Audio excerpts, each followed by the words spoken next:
What's up, guys? My name's Tyrone, and today we're going to be talking about 3 ways to make your footage look and feel more cinematic.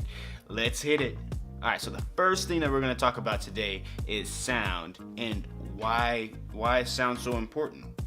Well, the mic that I use is the Rode Mic Go. It's a relatively cheaper microphone. It's only about $100. There's other options you can do. The other options by Rode, where there's the video mic, the micro, and then they have like the video mic pro plus or something like that. And so that's other options that I know of. And also Sennheiser makes other mics that you can put on boom stands and stuff like that.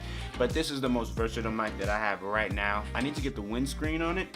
But right now I've just been using this mic.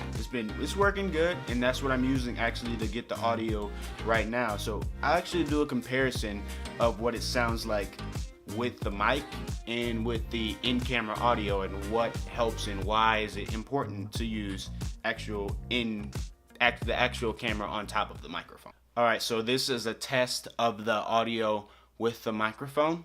This is a test of the in-camera audio, and I stayed the same distance from the camera, and I didn't move, and I said the exact same line. So hopefully that's a good comparison of what the benefits of using an external microphone will do. Whether it's from you recording running water down the street or cars passing by, sound design and sound improves the quality of your video. It makes the viewer feel more engaged in the makes them feel like they were there.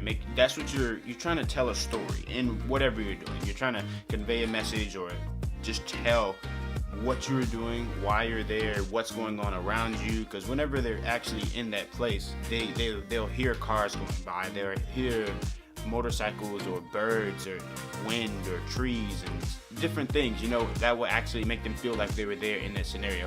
So sound design and sound is a very big part of you trying to make your footage be more cinematic.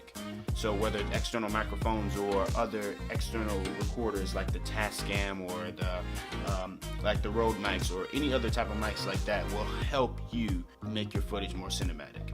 Alright, so the second thing we're going to talk about today is lighting.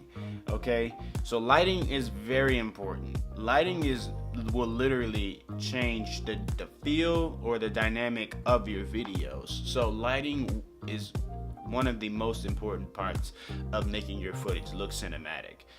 And I'll give you an example. I'm going to turn my lights off and show you what that looks like right now. Well, I think this looks pretty good. No. Alright, so I'm not gonna shoot like that. But lighting is a big part of what you do, and improves the quality of your footage. It improves the quality of what you're doing. I've learned this. So bright pixels are sharp pixels. So if you are wanting to portray a message and the people can't even see what you're trying to put up, it's not going to be able to be cinematic. It's not going to be able to convey the message that you are wanting to get across. I'm using a couple lights here that you can get actually off of Amazon. And is that like, you see that? It's like, yeah, let me do this. A couple lights here that you can get off of Amazon for relatively cheap. I think it was about $100 for both of them. And it's just me just doing it right here in my apartment at my desk that I have. It's the lighting that I've been using, and it works great. But I want to get the Aperture 120D. My friend, he actually has it and he uses it, and I'm like, with the softbox, it's prime. That's what I want to strive to try and get. But right now, these are the lights that I have and what I'm gonna use right now. One thing that I've been telling myself is that don't let the gear that you have right now prevent you from making something. Just because your friends or your other people that you know might have better gear and might have better equipment than you, don't let the gear that you have, don't let gear stop you from creating content. In saying that, meaning don't let you not having a piece of gear stop you from going and making a video.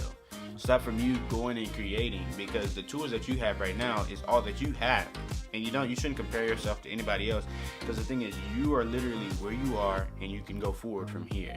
and the only way you can go forward is by creating. It's by your gear doesn't validate you as a content creator. Yeah, it might make it a lot easier making videos or doing any.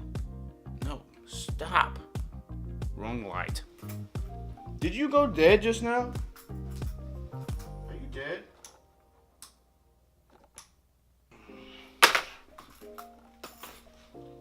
So my light was like fading like the whole time. But as I was saying, like, don't let your gear like stop you from creating content. Because you might not have a 5D Mark IV or a 1DX Mark II that shoots at 120 frames a second at 1080. Don't let any of that stop you from going and creating content. You are a content creator, and that's what you're supposed to do. Don't limit yourself. Don't let your gear limit you. That's good right there. That's good. Anyways, up to our next topic. Stabilization.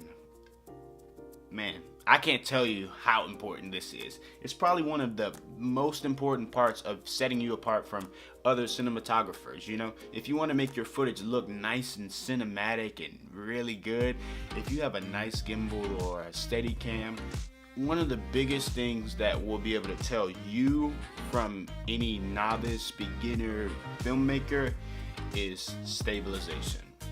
If your image is stabilized, if it looks good and is nice and buttery smooth, people are gonna be like, whoa, this guy's a pro. Even though you might not have been doing this for that long, but if you have nice, smooth, stabilized footage, it goes a long way. I know there's multiple things that you can use to stabilize your footage, like whether it's lenses or gimbals or Steadicams. Like I was saying, there's multiple things that you can use nowadays to stabilize your footage. But what I have right now, I use the Moza Air 2. It's a very great gimbal. This is my first gimbal that I've actually owned. And I've researched it a lot and was like, okay, if I'm gonna spend $600 on like something to stabilize my footage, I'm gonna invest it into something good, because I know the reviews of the DJI Ronin S were really good.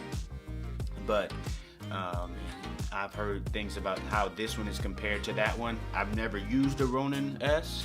I would like to get one eventually to use, but the Moza Air has been great to me. The Moza Air 2. So make sure I say that. Moza Air 2. Let me see if I can grab it. All right, so I just kind of want to show you guys this is my Moza Air 2.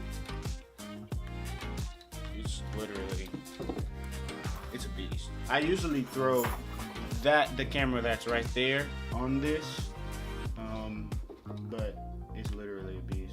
I think it's probably gonna freak out. Whoa. It will actually balance when you don't have anything on there. Alright, so one of my favorite things about this gimbal is like that, okay, it's a 3-axis gimbal, right? And you can lock this axis right here.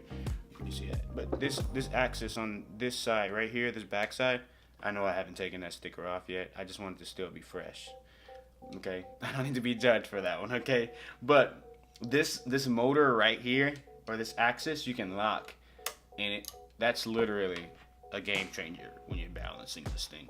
But I'll make a review, or I'll actually make a video about how I balance my camera on this. Yeah. So this is my Moza Air 2, and it's so bomb.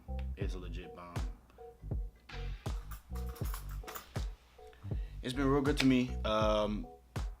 It's a great gimbal. I've been using it on my last shoots. I got it about a month and a half ago, I would say, and I've used it on my last couple of shoots that I've gone to, like West Virginia, and then this last weekend I was in Kentucky. So it's been real good to me. I've been enjoying it, and it makes my footage nice and smooth. I'm actually do a review on it and to show the ins and out of it. And so if you aren't subscribed to the channel, go ahead and hit that subscribe button below, and turn that bell, the notifications on. And hopefully y'all enjoyed this video. I kind of wanted to just get on here and share what I've learned and what I've been using to help my footage look more cinematic.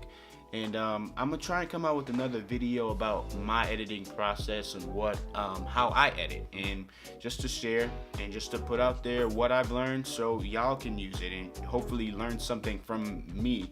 So thanks for watching, and I'll see you in the next video. Peace.